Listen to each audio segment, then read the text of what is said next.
¿Qué tal, licenciado? Buenas tardes. Yo soy Emilio Bencerraje Ramírez.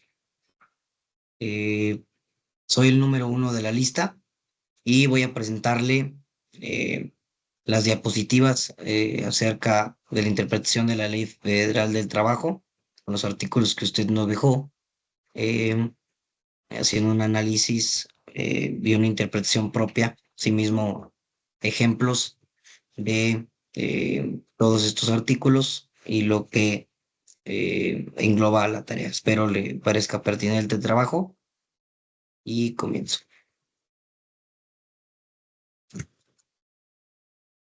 Como le comenté, yo soy Emilio Benzarraje Ramírez y voy a hacer la presentación de mi examen parcial número 2.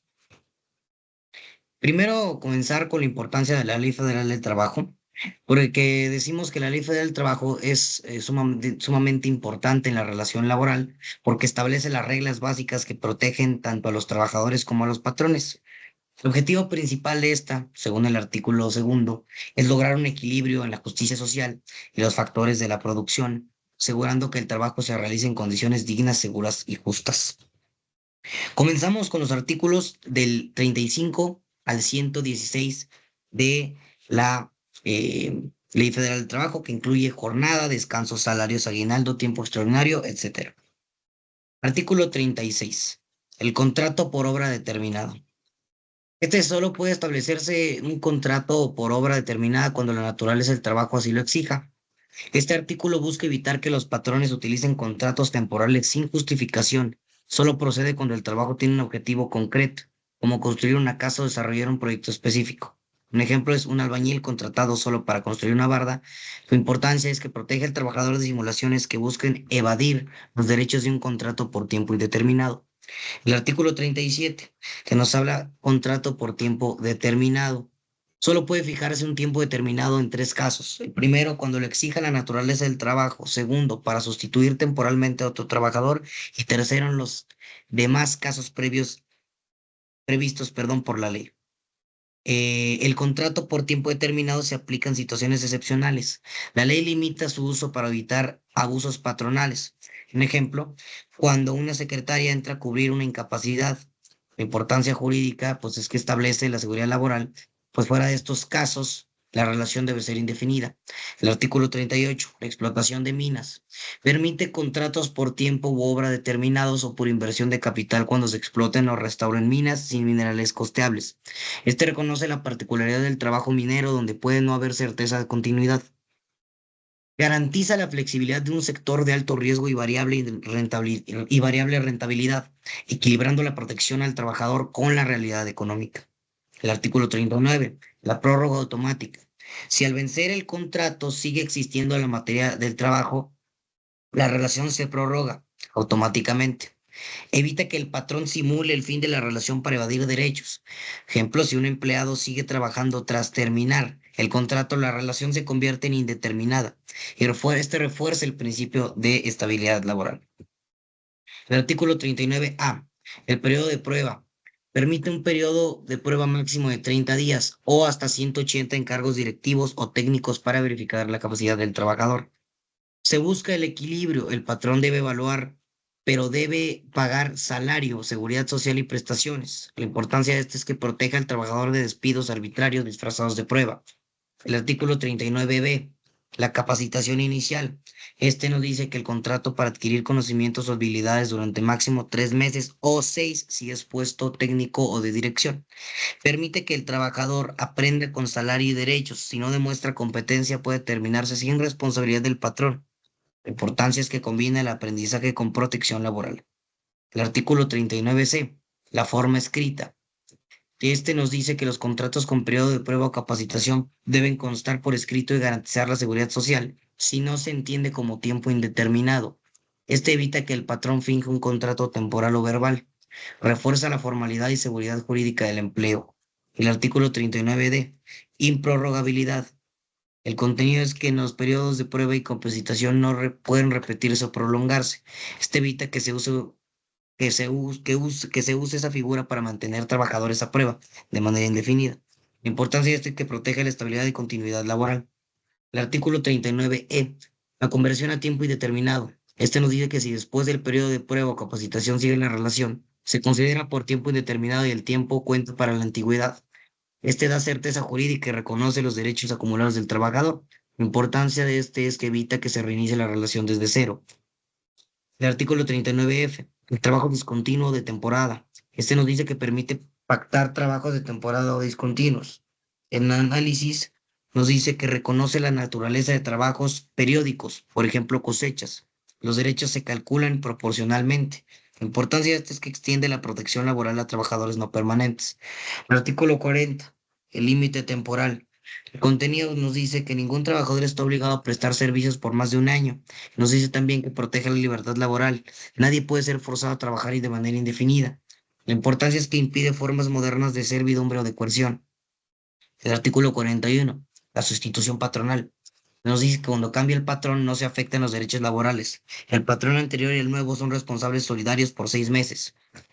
Este garantiza la continuidad de derechos entre cambios empresariales. La importancia es que evita que la sustitución se use para evadir obligaciones laborales.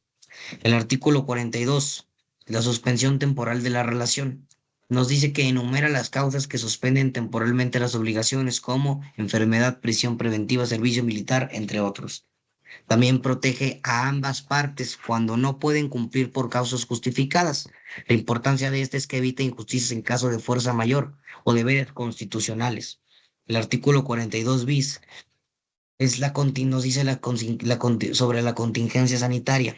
Nos dice que en casos de declaratoria sanitaria se aplica el artículo 429, fracción cuarta, pago parcial. Se incorpora por experiencias como la pandemia de COVID-19 y este tiene la importancia que brinda base legal ante emergencias sanitarias. El artículo 43, la duración de la suspensión.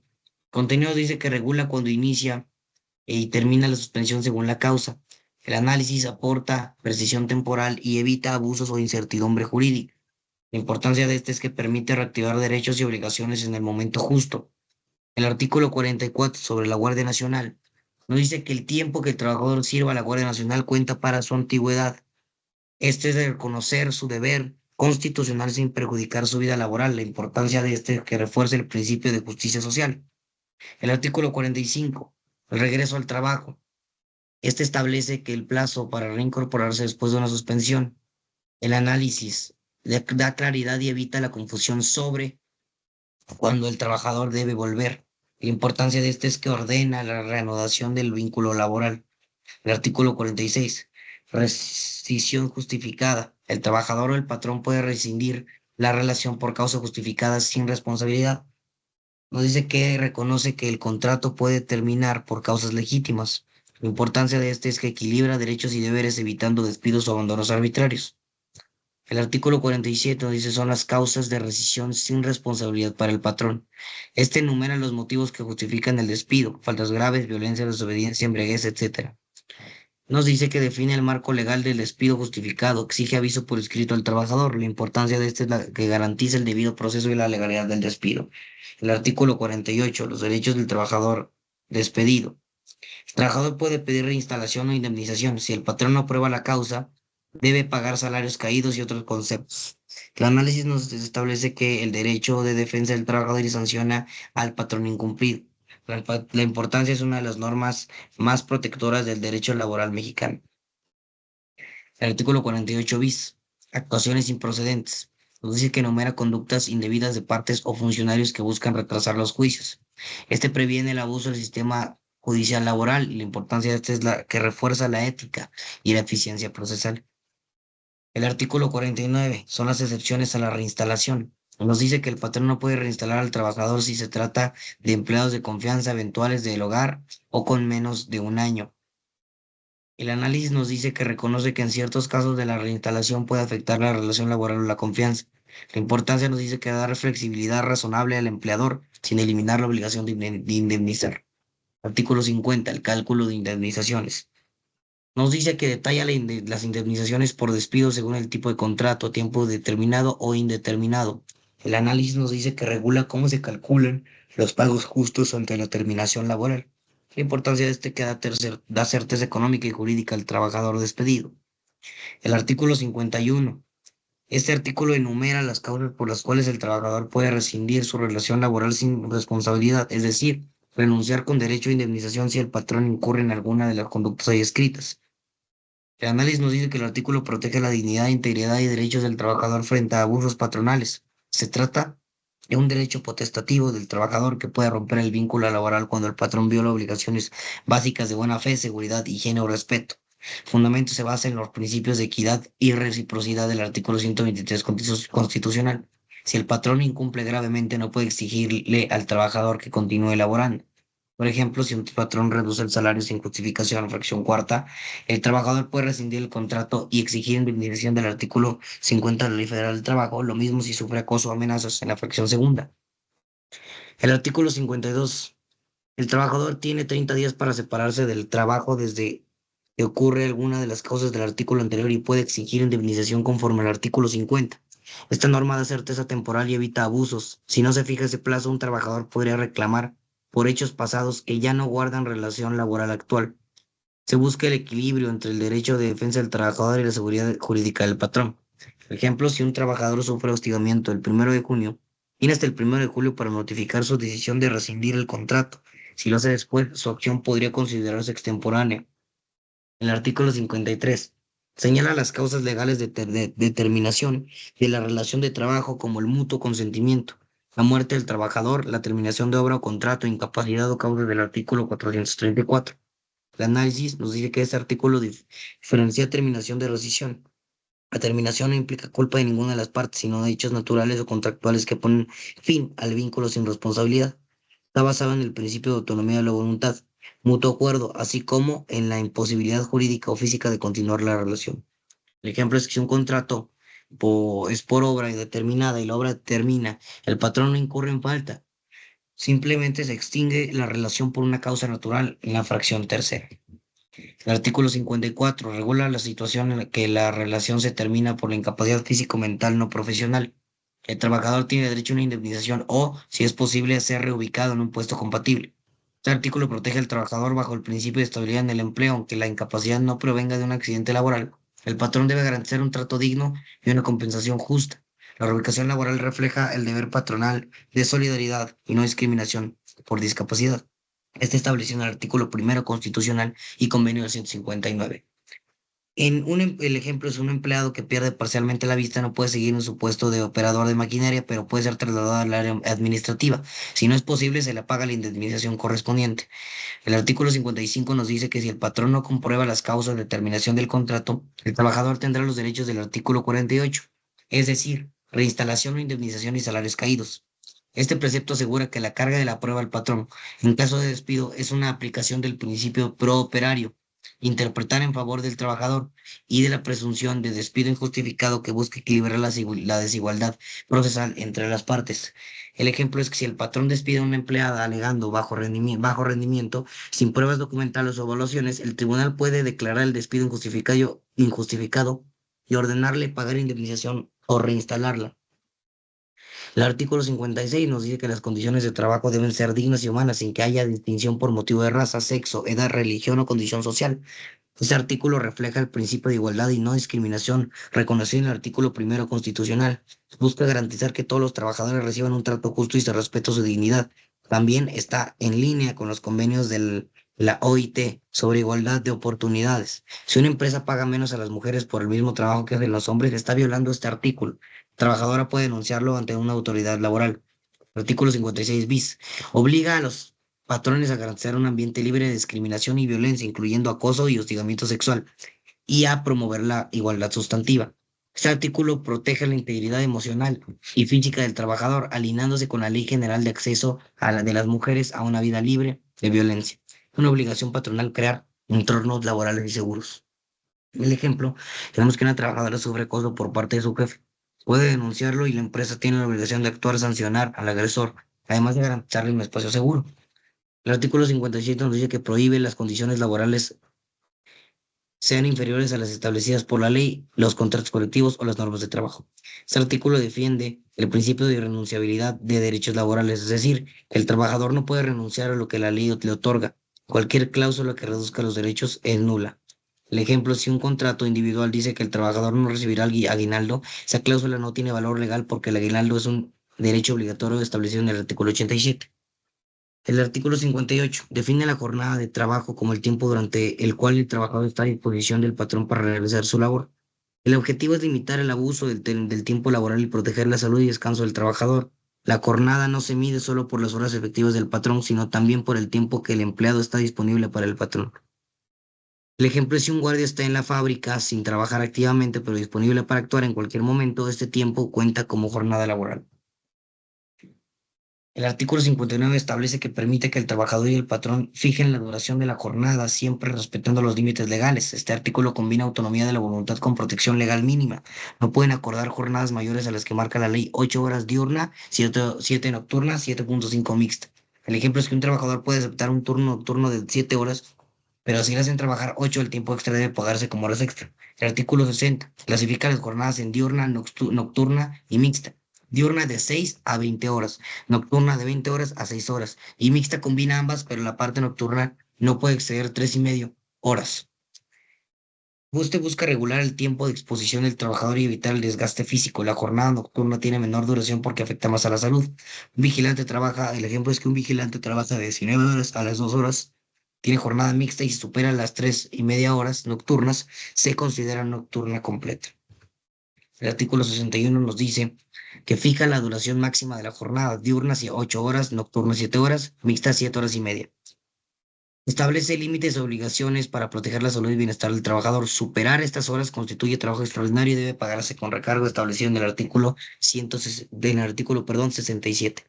El ejemplo es que si un obrero trabaja 9 horas en jornada diurna, la hora extra debe pagarse con un 100% adicional. El artículo 62 señala que el trabajador y el patrón pueden repartir las horas de trabajo para permitir descansos, siempre que no excedan los límites diarios. Este permite flexibilidad laboral sin afectar derechos. El objetivo es adaptar los horarios a la producción o servicios respetando los topes máximos. Por ejemplo, en una fábrica los trabajadores pueden hacer una pausa de 1 hora para comer y seguir trabajando dentro del mismo horario sin exceder las 8 horas totales. El artículo 63. Durante la jornada continua, el trabajador tiene derecho a un descanso mínimo de 30 minutos.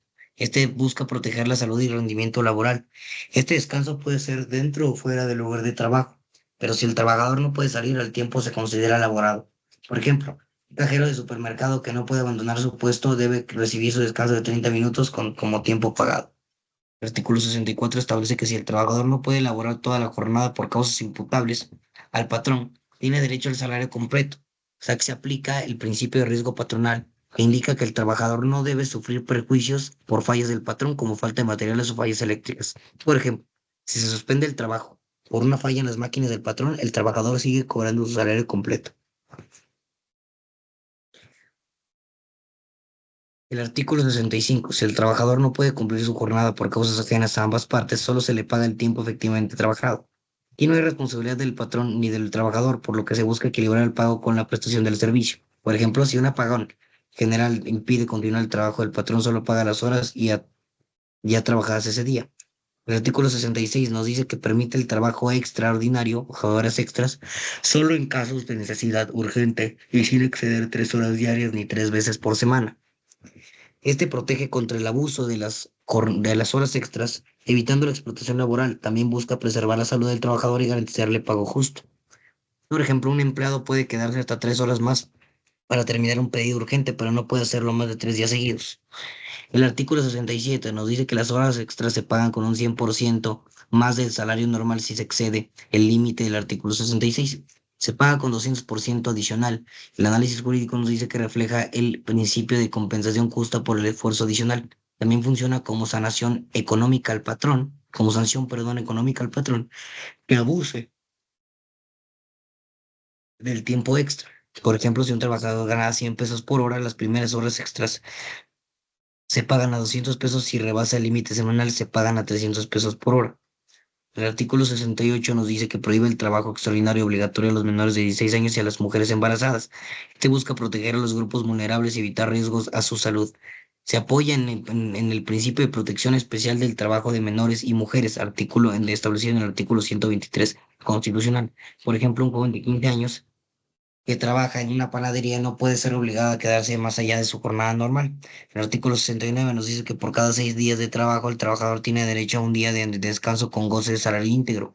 Este garantiza el derecho al descanso como elemento de salud y equilibrio físico y mental, una aplicación directa al artículo 123, apartado A, fracción cuarta. Si, por ejemplo, si un trabajador labora de lunes a sábado, debe descansar domingo con sueldo pagado. El artículo 70 nos dice que el día de descanso debe ser preferentemente el domingo, y cuando el trabajador trabaja ese día, tiene derecho a una prima del 25% sobre el salario normal. Este reconoce la importancia social y familiar del domingo, pero mantiene la posibilidad de modificarlo según la actividad económica. El primo dominical compensa la pérdida del descanso. Por ejemplo, un mesero que trabaja un domingo y gana 400 diarios debe recibir 100 pesos extra de prima dominical. El artículo 71 nos dice que se procura que el día de descanso semanal sea el domingo. Este artículo tiene un enfoque cultural y social, ya que busca armonizar el descanso laboral con el calendario tradicional de la sociedad mexicana. Aunque no es obligatorio esta regla general, los trabajadores pueden acordar otro día por necesidades de la empresa. Por ejemplo, en una oficina, los empleados generalmente descansan domingo, pero si trabajan en retail, pueden acordar lunes como día de descanso. El artículo 72. Si el trabajador no labora todos los días de la semana o trabaja varios patrones, tiene derecho a pago proporcional de su descanso. Este evita que los trabajadores con jornadas parciales o múltiples empleos pierdan el derecho al descanso remunerado. El salario proporcional se calcula según los días efectivamente trabajados. Por ejemplo, un trabajador que labora 3 días en una semana tiene derecho a recibir la mitad del salario correspondiente a su día de descanso. El artículo 73 nos dice que si un trabajador labora en su día de descanso, el patrón debe pagarle el doble de salario. Este artículo protege el derecho al descanso y establece una sanción económica para el patrón que obliga a trabajar en días libres, cumpliendo el principio de renunciabilidad de derechos. Por ejemplo, si un panadero trabaja domingo, gana salario diario más un 100% adicional, es doble pago. Artículo 74 nos establece los días de descanso obligatorio con goce de salario. 1 de enero, primer lunes de febrero, 5 de febrero. Tercer lunes de marzo, 21 de marzo. Primero de mayo, 16 de septiembre. Tercer lunes de noviembre, 20 de noviembre. Primero de octubre, cada 6 años por cambio de presidente. 25 de diciembre. Días de jornada electoral según las leyes electorales. Estos días son inalienables para el trabajador y garantizan participación social. La conmemoración histórica y el descanso laboral son derechos irrenunciables. Si un trabajador labora 1 de mayo, debe recibir salario normal más el pago correspondiente por día festivo si trabaja. El artículo 75 nos dice que sí se requiere que algunos trabajadores laboren en día, en día obligatorio. Trabajadores y patrón determinan quiénes trabajan si no hay acuerdo. Lo resuelve el tribunal. Se busca equidad y consenso, evitando imposiciones unilaterales. El pago por labor en días obligatorios es doble salario, protegiendo los derechos del trabajador. Por ejemplo, en un hospital algunos empleados deben laborar 16 de septiembre. La dirección acuerda con ellos y si no hay acuerdo, el tribunal define quién trabaja. El artículo 76 nos dice que el trabajador con más de un año de servicios tiene derecho a vacaciones anuales pagadas, mínimo 12 días laborales, aumentando 2 días por cada año subsecuente hasta 20 días. A partir del sexto año aumenta 2 días cada 5 años. Este garantiza el descanso anual necesario para la salud física y mental. Se protege a los trabajadores de jornadas continuas sin descanso prolongado. Por ejemplo, un trabajador con 3 años de la empresa tiene derecho a 16 días de vacaciones, 12 más 2 más 2.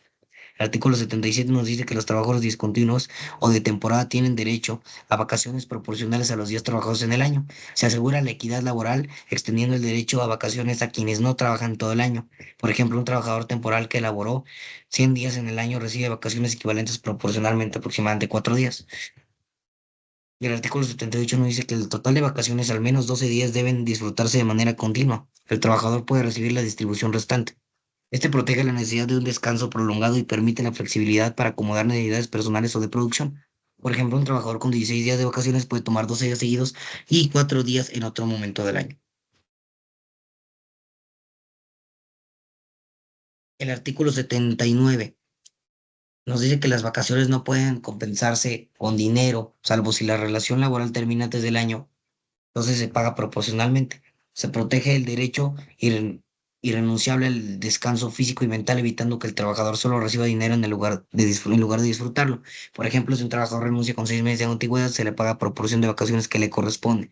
Artículo 80 nos dice que el trabajador recibe una prima vacacional mínima del 25% sobre su salario durante el periodo de vacaciones. Este garantiza un beneficio adicional para compensar la ausencia del trabajo fomentando el bienestar económico durante el descanso. Por ejemplo, un trabajador que gana 400 pesos diarios y toma 12 días de vacaciones recibe 400 pesos por 12, que equivale a 4.800, más el 25% son 6.000 pesos. El artículo 81 nos dice que las vacaciones deben concederse dentro de los 6 siguientes años, 6 meses siguientes del año de servicios. El patrón debe entregar constancia anual con antigüedad y periodo vacacional. Este artículo establece claridad y transparencia en la relación laboral, asegurando que el trabajador conozca sus derechos y tiempo de descanso. Por ejemplo, si un empleado cumple un año en enero, 1 de enero, debe disfrutar sus vacaciones antes del 30 de junio del mismo año. El artículo 82 nos dice que el salario es la retribución que debe pagar el patrón al trabajador por su trabajo. Este nos dice que es un derecho básico y irrenunciable del trabajador, constituye la base económica de la relación laboral y sirve como referencia para prestaciones, indemnizaciones y cálculo de vacaciones. Por ejemplo, si un trabajador hace tareas de oficina, el patrón debe pagarle un salario acordado ya sea diario, semanal o mensual. El artículo 83 nos dice que el salario puede fijarse por unidad de tiempo, obra, comisión o precio alzado a cualquier otra forma, siempre que sea remunerador y cumpla la jornada legal. Permite flexibilidad contractual pero protege al trabajador contra salarios injustos o insuficientes. Por ejemplo, un carpintero puede cobrar por cada mueble terminado unidad de obra, mientras que un empleado administrativo cobra por hora o mes. El artículo 84 nos dice que el salario se integra con pagos en efectivo, gratificaciones, primas, comisiones, habitación, prestaciones en especie o cualquier otra percepción. Este amplía la noción del salario para incluir todos los beneficios recibidos por el trabajador, protegiéndolo frente a manipulaciones de pago.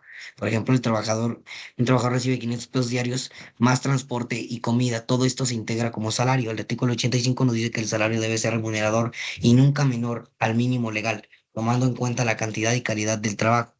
Este garantiza la subsistencia digna del trabajador y protege el derecho al salario mínimo, evitando explotación. Por ejemplo, si el salario mínimo es de 250 pesos diarios y un trabajador gana 200 pesos, la ley obliga a pagar al menos 250. El artículo 86. Al trabajo igual, puesto igual y condiciones iguales. Corresponde salario igual, se busca reducir la brecha salarial. Este promueve la igualdad y no discriminación cumpliendo obligaciones estatales de equidad salarial. Por ejemplo, dos secretarias con mismas funciones y horarios deben recibir el mismo salario independientemente de su género. El artículo 87 nos dice que el trabajador tiene derecho a un aguinaldo anual mínimo de 15 días de salario, pagadero antes del 20 de diciembre. Los que no cumplieron un año reciben parte proporcional. Este es un derecho irrenunciable que refuerza la seguridad económica y la justicia laboral. Si alguien trabajó 6 meses, recibe la mitad del aguinaldo proporcional, 7,5 días de salario. El artículo 88 nos dice que el salario debe pagarse máximo cada semana para trabajos materiales y cada 15 días para otros trabajadores. Evita retrasos injustificados en el pago, garantizando liquidez y seguridad económica del trabajador. Por ejemplo, un obrero recibe su pago cada semana, un administrativo puede recibirlo quincenalmente. El artículo 89 nos dice que para indemnizaciones se toma como base el salario diario al momento del derecho, incluyendo todas las percepciones establecidas en el artículo 84. En el salario variable se promedia sobre 30 días trabajados. Este garantiza equidad en compensaciones tomando en cuenta variaciones en salario e incrementos recientes. Por ejemplo, un trabajador con salario variable de 300 pesos a 400 pesos diarios en los últimos 30 días se promedia para calcular la indemnización. El artículo 90 nos dice que el salario mínimo es la cantidad menor que debe recibir un trabajador en una jornada suficiente para cubrir necesidades básicas y educación obligatoria de hijos. Este protege la dignidad, subsistencia y bienestar social considerando la inflación y poder adquisitivo. Por ejemplo, si el salario mínimo es de 300 pesos diarios, ningún trabajador debe recibir menos, asegurando cobertura de necesidades básicas. El artículo 91 establece que el salario mínimo puede ser general o profesional aplicable a áreas geográficas, ramas económicas o profesionales. Permite adaptar el salario mínimo a condiciones regionales o profesionales específicas, manteniendo equidad. Por ejemplo, un ingeniero en Ciudad de México puede tener un salario mínimo profesional distinto al de un trabajador agrícola en Oaxaca. Artículo 92 nos dice que los salarios mínimos generales se aplican a todos los trabajadores de un área geográfica sin importar actividad, profesión o oficio. Este garantiza igualdad salarial básica, evitando no discriminación por rama de actividad. El artículo 93 nos dice que los salarios mínimos profesionales se aplican a trabajadores de ramos profesionales u oficios específicos dentro de áreas geográficas determinadas. Este protege a sectores especializados asegurando remuneración mínima adecuada. El artículo 94 nos dice que los salarios mínimos se fijan por la Comisión Nacional por representantes de trabajadores, patrones y gobierno, pudiendo auxiliarse de comisiones consultivas. Este busca un equilibrio tripartito y transparencia en decisiones sobre el salario mínimo. El artículo 95 nos dice que la Comisión Nacional y comisiones consultivas se integran tripartitamente como establece la ley. Se refuerza la participación de todas las partes involucradas en la economía laboral. El artículo 96 nos dice que la comisión determina áreas geográficas para aplicar un salario mínimo general. Estas pueden incluir o no uno o varios municipios sin continuidad territorial. Te permite flexibilidad geográfica sin afectar la equidad. El artículo 97 nos dice que el salario mínimo no puede ser reducido, salvo en casos específicos como pensiones alimenticias, pago de rentas, créditos hipotecarios o de vivienda, créditos de consumo duradero aprobados por el trabajador. Y este protege la inalienabilidad del salario mínimo, limitando descuentos a situaciones legales y acordados. El artículo 98 nos dice que el trabajador dispone libremente de su salario. Cualquier medida que lo restrinja es nula. Este refuerza la autonomía y protección contra abusos del patrón. El artículo 99 nos dice que el derecho a percibir el salario es irrenunciable, incluyendo los salarios devengados. Este asegura que ningún acuerdo pueda privar al trabajador de su derecho al salario. El artículo 100 nos dice que el salario debe pagarse directamente al trabajador, salvo que autorice un apoderado mediante carta, poder y testigos, a pago de terceros, sin autorización no libera al patrón. Este nos dice que protege al trabajador de pagos indebidos a terceros, garantizando el control sobre su salario. El artículo 101 nos dice que el salario debe pagarse en moneda de curso legal, aunque puede hacerse mediante depósito bancario o medios electrónicos si el trabajador lo acepta. Los recibos deben detallar conceptos y deducciones. Por ejemplo, el análisis nos dice que protege el derecho del trabajador a cobrar de forma transparente y segura y evita pagos en mercancía o vales que puedan limitar la libertad del trabajador. Por ejemplo, el patrón puede pagar mediante transferencia bancaria y entregar un recibo con desglose de salario, horas extra y deducciones. El artículo 102 nos dice que las presentaciones en especie deben ser para uso personal y familiar y proporcionales al salario. Este evita abusos donde el patrón pague principalmente con bienes en lugar de efectivo, garantizando un salario realmente remunerador. Por ejemplo, un trabajador recibe 300 pesos de salario y 50 pesos en vales de despensa, proporcionales a su salario. El artículo 103 nos dice que los almacenes y tiendas de empresa pueden crearse por convenio. La adquisición de productos es libre y sin coacción, con precios justos y participación de los trabajadores en la administración. Nos dice que garantiza que estas tiendas no sean instrumentos de explotación promoviendo transparencia y participación. Por ejemplo, una empresa crea una tienda donde los trabajadores pueden comprar comida a precio de mercado con participación en decisiones sobre precios y administración.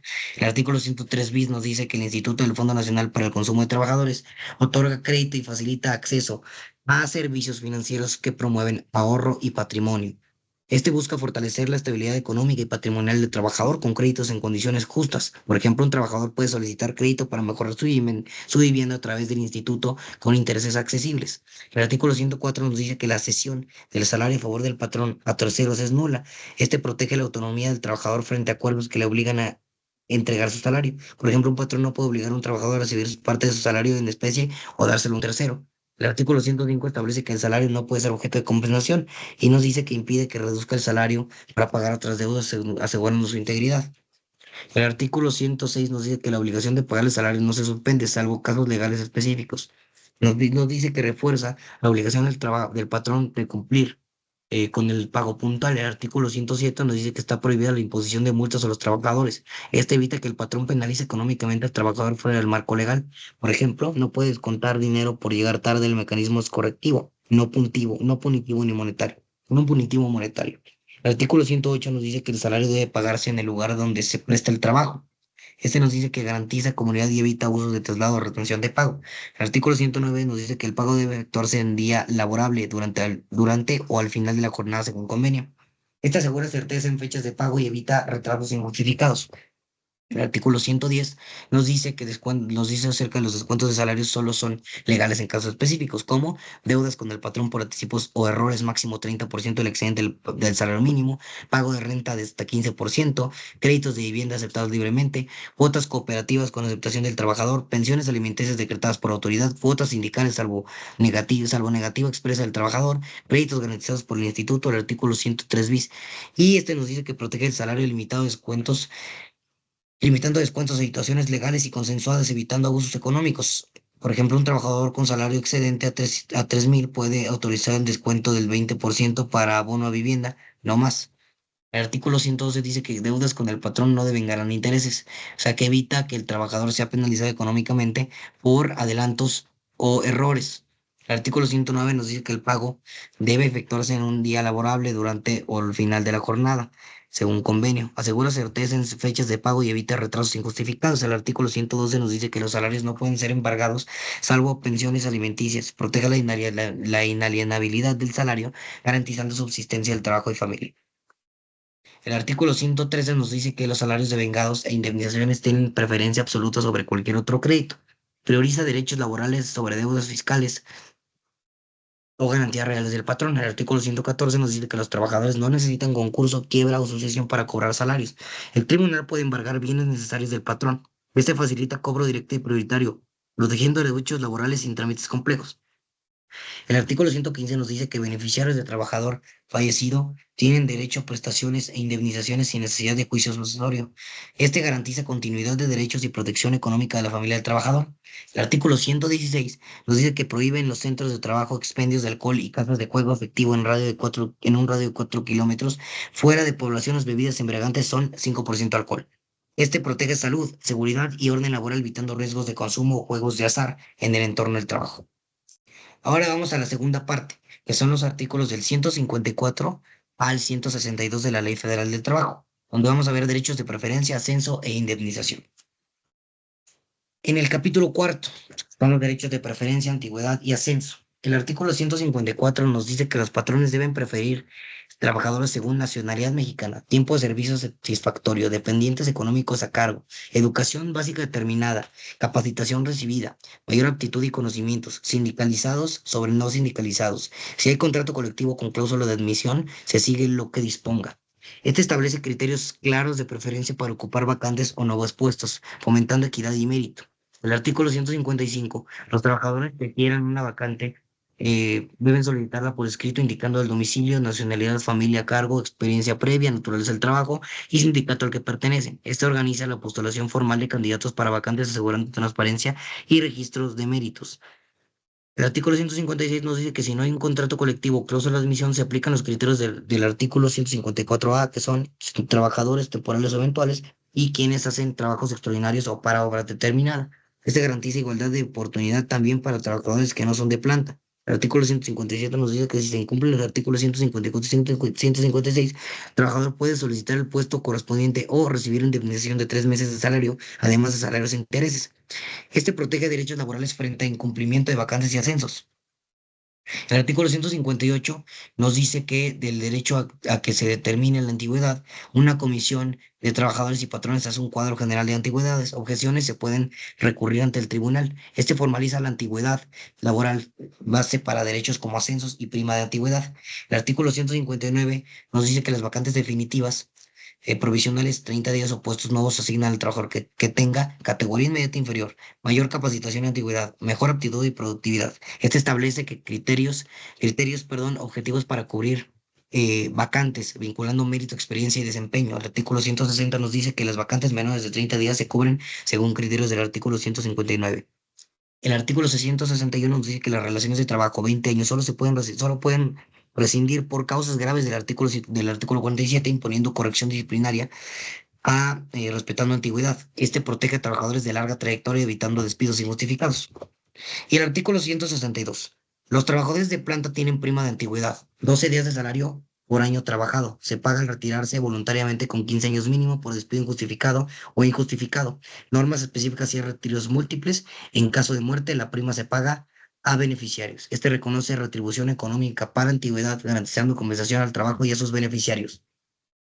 Ahora vamos con los ejemplos prácticos. En primer lugar, tenemos la jornada de trabajo que se regula en el artículo 58 y 68. Como lo mencionamos, la jornada de trabajo es el tiempo durante el cual el trabajador está a disposición del patrón para prestar sus servicios. Existen tres tipos de jornada: la diurna, la nocturna y la mixta. El ejemplo práctico podría ser de que si un trabajador gana 240 pesos diarios en su jornada diurna, que son de 6 a 8 horas, que es un máximo de 8 horas, su salario semanal sería de 240 por los 7 días laborados al día de la semana, que nos daría un total de 1,680 pesos. En segundo lugar, tenemos los días de descanso y los días obligatorios que son regulados en el artículo 69 al 75. Esto es por cada 6 días de trabajo, al menos un día de descanso con 6 salarios. Los días de descanso son obligatorios el 1 de enero, 5 de febrero, 1 de mayo, 16 de septiembre, 25 de diciembre. Entre otros, un pequeño ejemplo, tenemos que el trabajador sale de 200 pesos, tiene un salario de 200 pesos diarios a la hora del 1 de mayo, que es un día de descanso obligatorio. En este caso, el trabajador labora en este día debe recibir la hora de pago adicional, es decir, 400 pesos en su día normal, más 400 por su extra por día festivo o día feriado, que nos da un total de 200 pesos al día. Seguimos con la prima dominical que está regulada en el artículo 71 al 75. Esta dice que se paga adicional el 25% sobre el salario diario cuando el trabajador labora en un día domingo en un descanso de día. Por ejemplo, el trabajador con un salario de 200 pesos diarios a la hora del domingo se le agrega un bono extra del 25% por laborar este día. Es decir, que los 200 pesos que se le agregan más de 200 por el 25% nos va a tocar 50 pesos, es decir, que 200 pesos al día más 90 pesos del bono.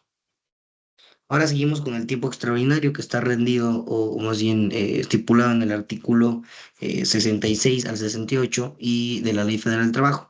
Este dice que las horas que exceden la jornada legal tienen un límite de máximo de 3 horas diarias, nada más de 3 veces por semana, es decir, 9 horas en total. Las primeras 9 horas se pagan en doble y si se exceden se pagan en triple. Por ejemplo, el trabajador que gana 50 pesos por hora, si se hizo las horas extras en una semana, no exceden las 9 horas y entonces le pagan en doble. Serían 6 horas extra por 50 pesos y por dos vamos a importarle 600 pesos. En quinto lugar tenemos el aguinaldo, que está regulado en el artículo 587. Este dice que la prestación es una prestación anual que debe pagarse antes del 20 de diciembre con un monto mínimo de 15 días de salario por año trabajado, como por ejemplo tenemos que un salario de 300 pesos que tiene trabajado 6 meses, es decir, medio año. El salario proporcional serían los 15 días de salario por año por 300 pesos diarios entre 12, que serían el año por 6 meses, o sea, un total de 2.250 pesos. En sexto lugar tenemos el salario integrado, que está regulado en el artículo 84 del artículo 89 de la LFT. Dice que además del salario fijo integran pagos por cuotas diarias, gratificaciones, primas, comisiones, prestaciones, etcétera. Un ejemplo puede ser que el salario fijo es de 300 pesos. Para adivinarlo, equivale al 12.5 de pesos 12.5 pesos diarios. Su prima vacacional, que es el 25% de cesios de vacaciones, nos da un total de 1.5 días, que equivale a 1.5 total de 15 días, perdón, que equivale a 125 pesos diarios. Entonces su salario integrado con estas prestaciones es de 300 pesos más los 125 más el 1.5, nos da un total de 313.75 pesos diarios. Séptimo lugar, tenemos la indemnización por no reinstalación. Está establecida en el artículo 157. Este dice que si un trabajador es despedido injustificadamente, no es reinstalado, el patrón debe pagarle 3 meses de salario, es decir, que si su salario mensual es decir 10.000 pesos, le pagarán 3 meses de salario, o sea, 10.000 pesos por tres, o sea, un total de 30.000 pesos de indemnización. Ahora tenemos los salarios vencidos que están regulados en el artículo 48. Estos dicen que el trabajador tiene derecho a percibir el pago de los salarios que deje de percibir desde su despido hasta que se dicte el aumento o se reinstale. Un ejemplo es que si su salario es de 400 pesos o que el juicio es de 60 días, se le pagarán esos 400 pesos diarios por 60 días, o sea, un total de 24.000 pesos. Ahora tenemos los intereses por salarios vencidos establecidos en el artículo 48, párrafo segundo. Estos dicen que además de los salarios caídos, el patrón debe pagar intereses sobre el importe de 15 meses de salario calculados al 2% mensual capitalizable. Por ejemplo, si un salario mensual es de 8.000 pesos y de 15 meses son 120.000 pesos, el interés mensual es de 2%. Entonces, de 120.000 serían 2.400. Si el juicio dura 12 meses, serían 12 meses por 2.400 pesos, que es el 2%, o sea, un total de 24.800 agregado al 120.000 de los 15 meses. Siguiente tenemos después tenemos los derechos de preferencia eh, y de ascenso, que están regulados en el artículo 154 y 160. La preferencia de los trabajadores tiene prioridad en igual de circunstancias, considerando la mayor capacitación, la mayor antigüedad y la mayor necesidad de comprar a sus familiares. Un ejemplo es que dos trabajadores quieren ascender, uno tiene 5 años de antigüedad y otro 2 años. En este caso se preferiría al de 5 años de antigüedad.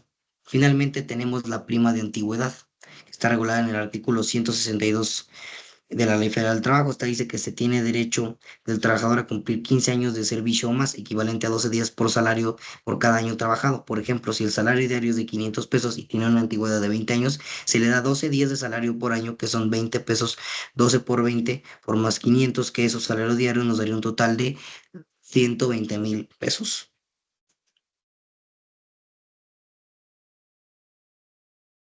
Ahora vamos a la reflexión, a la conclusión sobre este trabajo. El análisis de estos artículos de la Ley Federal del Trabajo me permitió a mí comprender cómo el derecho laboral protege la dignidad humana y esta busca equilibrar las relaciones entre trabajadores y patrones. Y cada disposición refleja un principio de justicia social, asegurando condiciones de trabajo seguras, salarios justos y estabilidad en el empleo.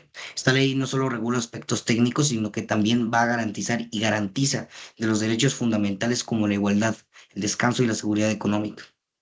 La Ley Federal del Trabajo es una herramienta esencial para poder mantener la armonía laboral y promover una sociedad más justa, en la que el trabajo sea reconocido como un medio digno de desarrollo personal y colectivo. Espero le haya parecido pertinente mi trabajo, licenciado. Creo que fue un poquito tardado, fue un poquito, eh, espero no lo desespere, pero pues bueno, este es el final de mi trabajo. Espero le haya gustado, espero lo considere usted pertinente y muchas gracias.